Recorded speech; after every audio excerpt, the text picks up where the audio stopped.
Ni dîner, ni goûter, le slunch est le nouveau repas du dimanche soir. Découvrez vite la tendance du slunch et toutes nos idées de recettes pour un slunch réussi. En panne d'idées pour votre slunch? Découvrez vite toutes nos recettes de tartines pour réussir votre slunch. Le dimanche soir, place au slunch pour terminer le week-end en douceur et démarrer la semaine du bon pied. Ce goûter dînatoire est une contraction des termes supper, dîner, et lunch, déjeuner. Ni goûter, ni dîner, le slunch démarre habituellement vers 17 h, avec des douceurs sucrées, pour se terminer à 22 h maxi, sorte de buffet amélioré. Le slunch est l'occasion de se retrouver entre amis sans rester attablé comme lors d'un dîner traditionnel. Le slunch permet également de varier les plaisirs en testant des recettes inédites.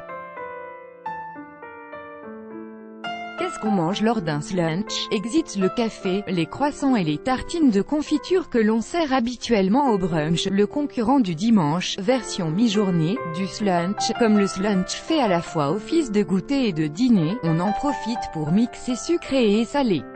À 17 h, commencez donc par vous familiariser aux saveurs sucrées des gâteaux, fruits et smoothies en tout genre puis passez progressivement aux mets salés.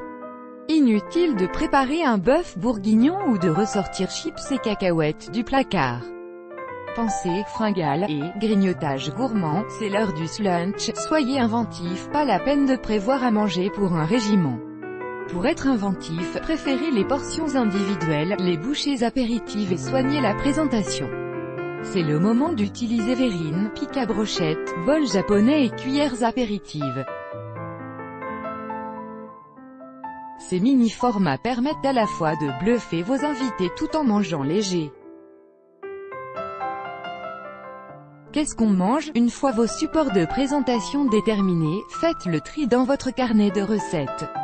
Ce caviar d'aubergine, vous ne l'avez jamais testé, et ce pain aux olives et bacon? Lancez-vous, idem, côté sucré. Une envie de chocolat? Laissez-vous séduire par une mousse bien plus légère qu'un gâteau, surtout lorsque l'on passe plusieurs heures à grignoter.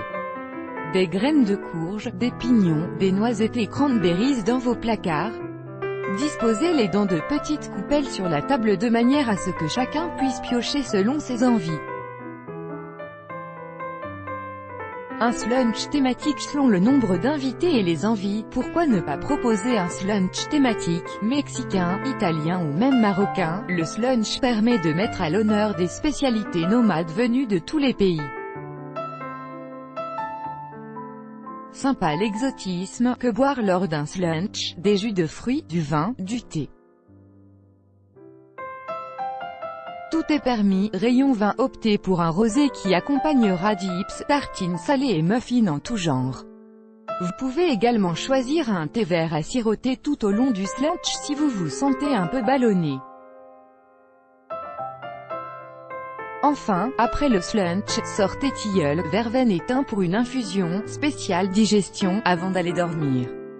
Une recette de tartine l'avocat pour mon slunch: lavez 2 feuilles de salade, coupez-les en chiffonnade. Mélangez la chair de 2 petits avocats avec le jus d'un citron, la chiffonnade de laitue, 2 cuillères à soupe d'estragon ciselé. Salé et poivré. Coupez un demi-concombre en rondelles. Faites griller 4 tranches de pain. Sur chaque tranche, disposez 2 rondelles de concombre, recouvrez-les de la pâte d'avocat. C'est prêt. Pensez aussi au bagel, en panne d'idées pour votre slunch. Découvrez vite toutes nos recettes de tartines pour réussir votre slunch, plus grand que et aussi, des tapas.